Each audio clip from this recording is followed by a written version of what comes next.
There are certain metrics by which one can judge whether or not a country qualifies as civilized. This week we heard the Health Secretary say you cannot solve the problems of the NHS without a stable social care system.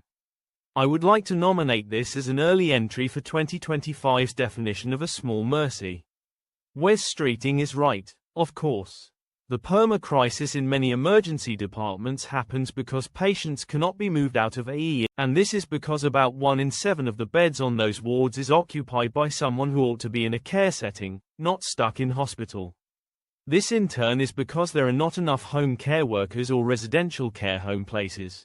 If this recognition of a long-term social care crisis leads to effective action, it will be very welcome. But the social care sector is rightly wary, and a bit skeptical.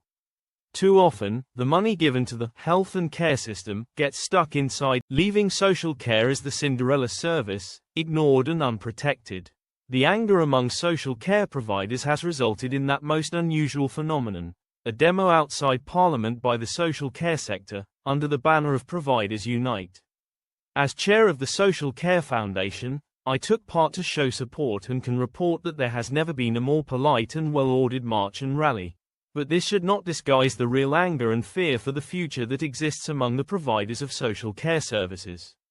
The immediate cause is the imposition of higher national insurance charges. Not only will they be paying a higher rate, but the wage level at which they must pay the tax has been drastically reduced, too, adding hugely to costs in an industry where there are many part-time workers. This extra cost will for some operators be the straw that breaks the camel's back.